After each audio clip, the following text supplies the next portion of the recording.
Your breakfast isn't food. It's a habit wearing a costume. 004 And there is a very specific difference between those two things. Food nourishes you. A habit wearing a costume just makes you feel like you ate something good, while quietly working against you for the next 8 hours. 7 habits. Ordinary. Practically invisible. The kind of thing you've done every single morning without ever once questioning them.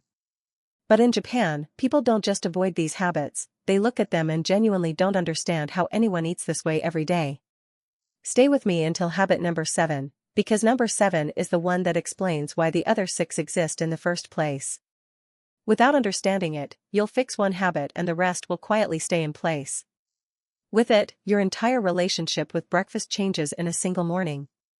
But first, number 3 is the one that's going to surprise you, because number 3 isn't about sugar, isn't about calories, and has nothing to do with what's actually on your plate. It takes 12 seconds to fix, and it may be the single biggest reason your weight has crept up without your diet changing at all. Let's begin. Most of us think about breakfast the wrong way. We treat it as fuel, something to get through quickly so the real day can start. Eat fast, eat now, eat whatever's closest. Then wonder, months later, why the number on the scale keeps drifting in one direction. Japan doesn't eat breakfast that way. In Japan, breakfast is not fuel. It is a series of small, deliberate signals sent to the body, signals about portion, pace, and balance, repeated so consistently that the body never has to guess what's coming or panic store what it's given. There is a concept behind this called a Chiju Sansai, 1 soup, 3 dishes, a structural template for a balanced plate followed for generations. And there is a broader philosophy called Hara Hachi Bu, eating until you are roughly 80% full, never to the point of fullness, every single time. 7 habits. Each one almost insultingly ordinary in America. Each one the difference between a body that regulates itself and one that has to fight itself all day. Let's go through every single one. Habit number 1. Eating breakfast while doing something else. You have heard that multitasking is bad for productivity. I want you to stay with me for a moment, because this is not about productivity. This is about something your body is doing without your permission the second your attention leaves your plate. Here is what is actually happening when you eat in the car, at your desk, or scrolling your phone. Your brain registers fullness through a delayed hormonal signal, leptin, that takes roughly 20 minutes to fully communicate you have had enough to your appetite centers. When your attention is split, you eat faster than that signal can arrive, and you eat past it before it ever lands. You are not choosing to overeat. You are outrunning your own biology. In Japan, the practice of eating with undivided attention has a name. Kuchisabishii is the word for eating out of mouth loneliness, distraction, or boredom rather than hunger, and it is treated as something to actively notice and correct, not something to accept as normal. A meal eaten while distracted isn't a smaller version of a real meal. It's a meal your body never properly logged, which means somewhere later in the day, it will ask for those calories again. The West built breakfast to go, the bar wrapped in foil, the coffee lid with a hole for drinking while driving, and asked people to eat around their schedule. Japan built the opposite, sit down, even for 5 minutes, even alone, and let the meal be the only thing happening. The difference in how full you actually feel afterward is not small. And the difference in how much you eat again 2 hours later is not small either. The shift, 5 minutes of undistracted eating produces the same fullness signal as 15 minutes of distracted eating. Not metaphorically. Hormonally. That is habit number 1. Now, habit number 2 is where this gets interesting, because habit number 2 is something almost every American breakfast table has sitting right on it, unquestioned, every single morning. Habit number 2. Starting the day with juice. This sounds harmless. It is not harmless, because a glass of orange juice is not a fruit. It is the sugar of 2 to 3 oranges with almost none of the fiber that would have slowed that sugar down. Here is the mechanism. Fiber is what turns fruit sugar into a slow release instead of a spike. Strip the fiber out, which is exactly what juicing does, and you are left drinking roughly 22 to 26 grams of sugar in under a minute, with nothing to blunt how fast it hits your bloodstream. Your body responds with a sharp insulin spike. Insulin drives that sugar into storage, and 90 minutes later you are hungry again, even though you technically ate already. In Japan, a traditional breakfast almost never includes juice at all. water, green tea, or occasionally miso soup accompany the meal, liquids that add hydration or minerals without adding a second breakfast's worth of sugar riding alongside the first. This isn't a taste preference. It's a quiet avoidance of exactly the spike and crash cycle that juice creates. The cost compounds.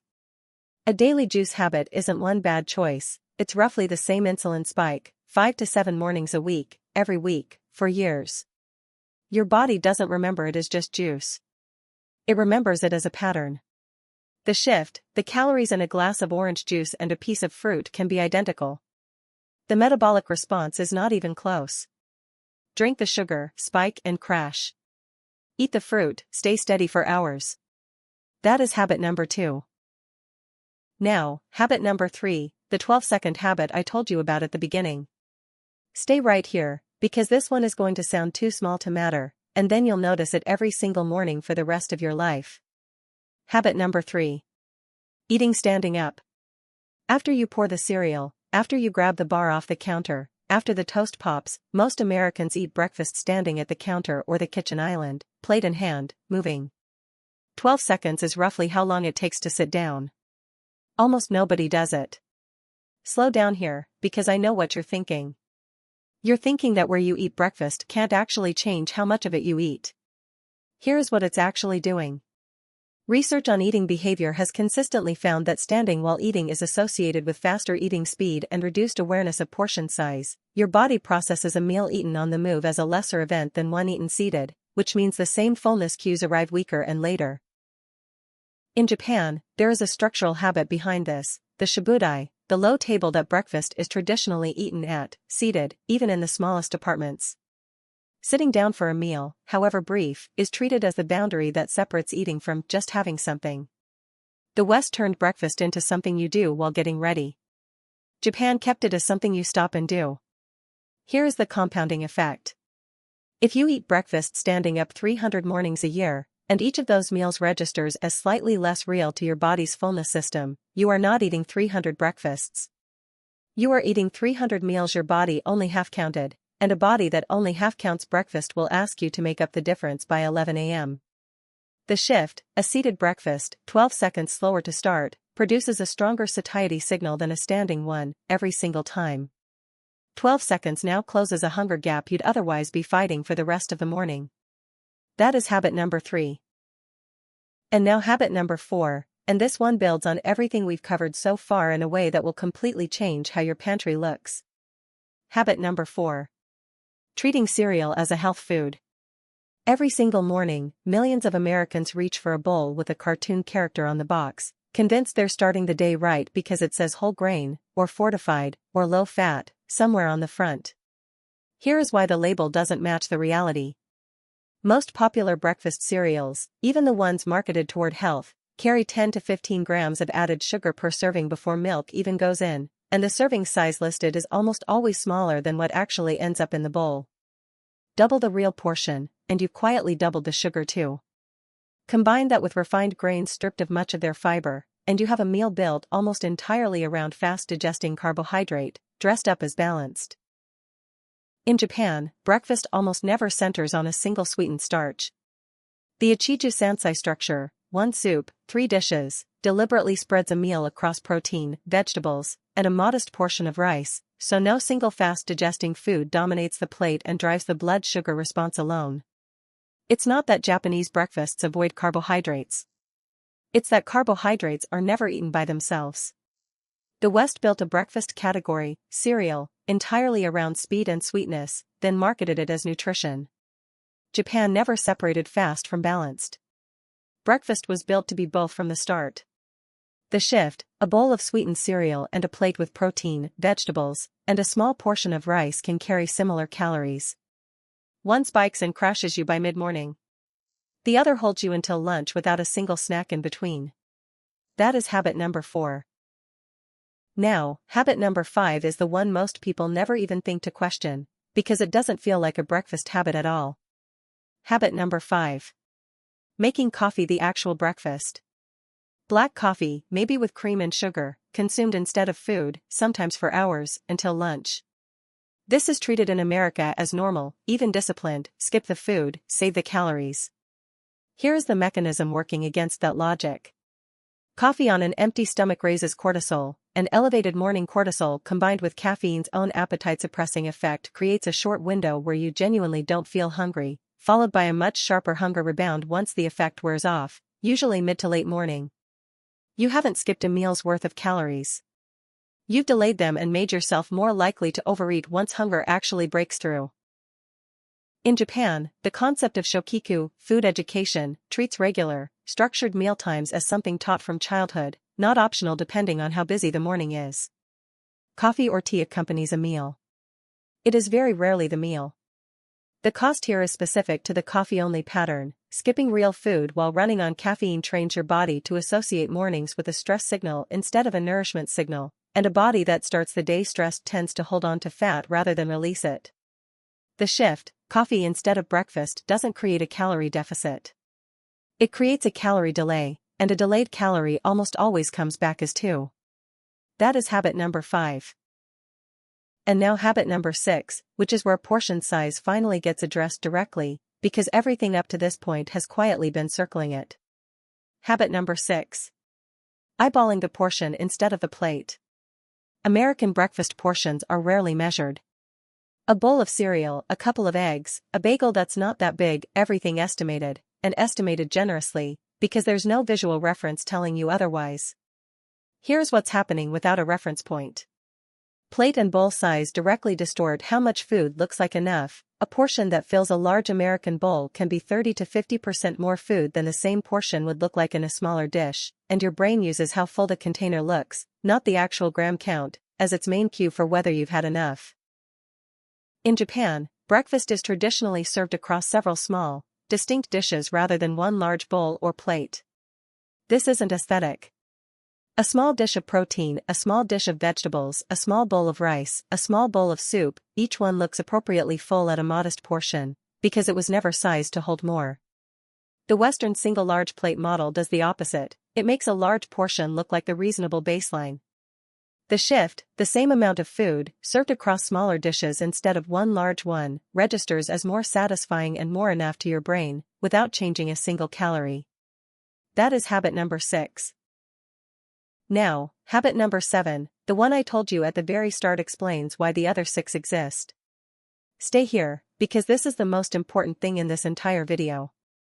Habit number 7. Eating the same breakfast every day out of convenience, never out of intention. This one is not about any single food at all. It is about the standard you've unconsciously set for what breakfast is allowed to be. Here is what I mean. Most Americans land on a default breakfast, the same cereal, the same bar, the same drive-through order, not because they chose it, but because deciding something different every morning felt like too much effort. And once something becomes default, it stops being questioned.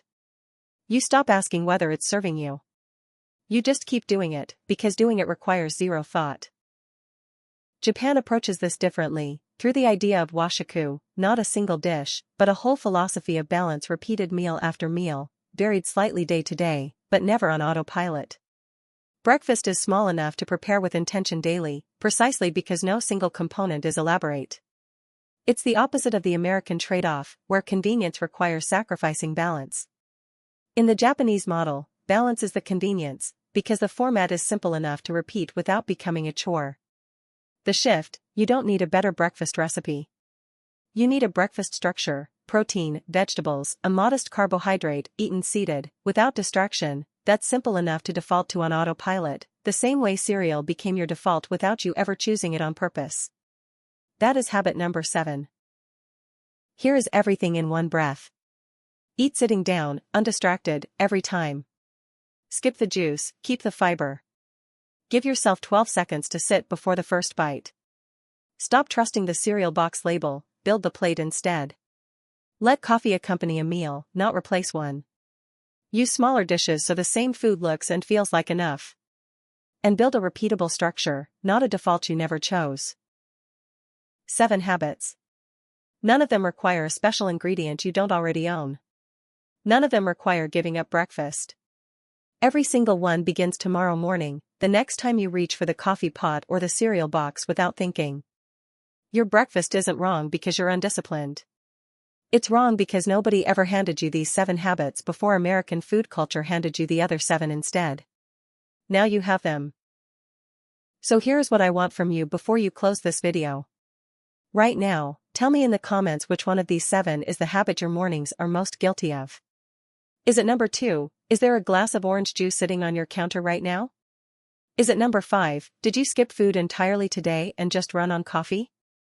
Is it number 6, do you eat off one big plate without ever really knowing your portion?